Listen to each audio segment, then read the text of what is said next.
of an energy drink that pairs well with gaming.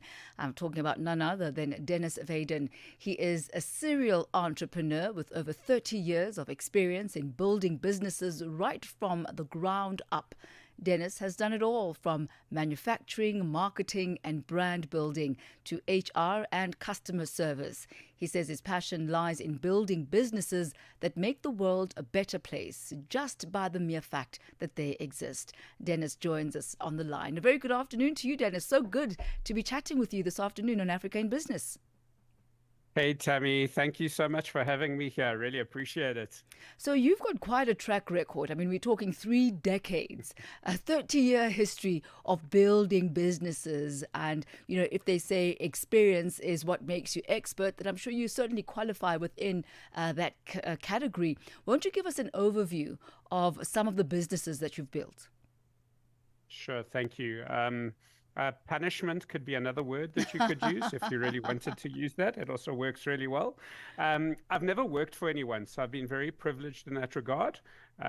We ended up buying our first business when I was 17 and a half, and I was supporting my family from age 13.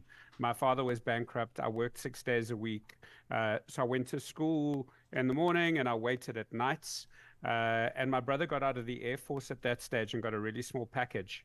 And we put a very small amount of money together to buy a Steers outlet, which we couldn't really afford. We went to the guy and we were like, please, could we buy your outlet? And it was for sale for 250,000 Rand in 1994. We had 50,000 Rand between us in total. And it was losing 5,000 Rand a month, which was an obscene amount of money in those days. And what we did is we offered him the 50,000 Rand in cash. And we said, we will pay you 5,000 Rand a month. And if we miss one payment, you can take your whole business back and keep the 50,000 Rand. What a gamble. He thought it was, yeah, exactly. He thought it was going to be the easiest 50,000 Rand he's ever made in his life. And it wasn't. It was literally just behind the counter, customer service. We knew nothing, but we just knew how to look after people. We've got Greek parents, which have always been very good at, understanding small businesses and teaching us how to deal with people. And that was it. All we needed to do was make sure that people were happy, and we built quite an impressive business. After that, been in Steers outlets, I've had double-decker buses, I've had soap shops, I've had furniture factories, I was involved in a nightclub, I've had marketing companies, and my most recent business, which is 20 years in the coffee industry. So we still roast coffee, we sell coffee to other coffee shops and restaurants and bars, we had our own coffee shops, and it all sounds like it's amazing and you make millions, but the journey is really a big part of the ride. I've made and I've lost. Age 28, I was 2 million Rand in debt. So when I started again at 28 and a half, I started at minus 2 million Rand. Not at zero, not at plus 20,000. And it was because I honor my debts. So I could have easily liquidated, sequestrated, put myself into a position where I didn't have to pay people back. But my father told me very early in my life, never mess your name, never stuff with your name. People will remember you forever. And that means I honor my debts. So I literally paid every cent of that back and started my coffee business with 20,000 Rand in the spare room of my house 20 years ago. Absolutely amazing. Denis, as you're speaking about your journey, the word integrity just springs up in my mind. The fact that whatever it is that you've done, you seem to have done it with integrity. As you say, it's very easy sometimes to say, look, that business didn't work. Sorry for you. Thank you for trusting and believing in me. But, your loss, my loss, we all lose. But that's literally not the stance that you've taken.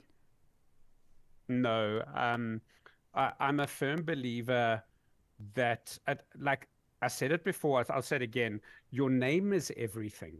If you treat others well, with respect, and with consistency is probably a really another good word, they will come back to do business with you. I've made people money and I've lost people money. And both of those people would still come back to do business with me because of the word integrity. I've got my same telephone number for 25 years. So if you need me, you can get hold of me on the same number. And there have been periods, Thami, where it's been like over COVID. Again, I should have liquidated and sequestrated. There was no money left. Our business, we had no events, no restaurants, no corporates. That was my whole business. There was nothing left. And I should have closed. I should have literally, I got every COVID loan I could get. I dipped into every credit card I could. I did whatever I could. And thank goodness managed to survive it. And weirdly enough, in one of my businesses, which is the coffee business, I'm still paying for COVID debt. I literally, to this day, honor my debt, and I could have closed that business years ago. Absolutely amazing. So business is really not just about the outside. It's really about doing business from the inside out. But I want to talk, Denis, about Slayer. I'm literally holding it in my hand right now. By the way, thank you so much. We did receive all of your drinks at the Channel Africa office. And I'm literally sitting here, and a lot of our colleagues have had these drinks, distributed. And I've actually been trying out the acid berry, which is the berry flavored drink, and it's absolutely delicious. Talk to us about this business, the Slayer energy drink. Really, I mean, it's your next global billion-dollar beverage brand, and it's called Slayer. How did you come about this particular energy drink product, and actually, how's it doing in the market? Thami, thank you. Sorry, you're going to hear my dogs barking just a little because someone's coming in the house. So if it is too loud, please tell me. What I can tell you is that I started the business so that I could do whatever the hell I wanted to do. I really wanted to build a brand with multiple personality disorder. That sounds weird. No one builds a brand with multiple personality disorder. It's like essentially the whole point is to be able to test every marketing assumption that you can do. We don't have the same fonts. We don't have the same colors on our cans. Actually, the only reason we've kept our logo the same is because 45 people have tattooed it to their bodies already, which is obscene. I never asked them to tattoo it, actually, maybe once or twice. But so we've built a real cult-like following. And I think the beauty of it is we've done some things really well. We have a great tasting product. That's a given. That's what you require. You need a great tasting product. Sugar-free is really working for us very well at the moment because all our beverages are sugar-free. So the whole category and people are moving towards something a little bit more health-based. An energy drink is not a healthy product. We always make that very clear. It's not a good-for-you product, but it's a better-for-you product, especially if it doesn't have sugar inside it. We're not killing you with diabetes. So we've done those well. And then if you see our cans, all of the art is contributed by local artists. So we've got kick-ass packaging, probably the best on the market. And that's not me saying that. That's our fans and people that are coming to us because we don't take I haven't been traditionally trained in marketing. I have no idea. So we can literally do stuff that marketing companies would be going, are you crazy? Don't do that. The logo's not showing. Yeah. And on that note, I mean, I noticed as well that there's a big synergy between your brand Slayer and the entire gaming industry.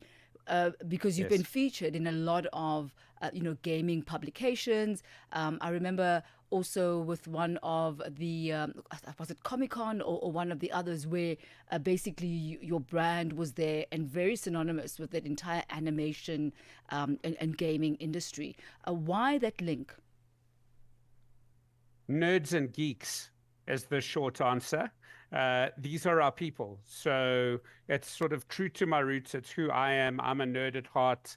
I love fantasy. I love Marvel. I love DC. I was probably an original gamer. I was playing games 30 years ago. So I think it's a market that loves energy drinks, to be fair. It's such an easy fit between product market fit and what that looks like. These are the people we love and they love us back. We did launch at Comic-Con, and that was 3 years ago.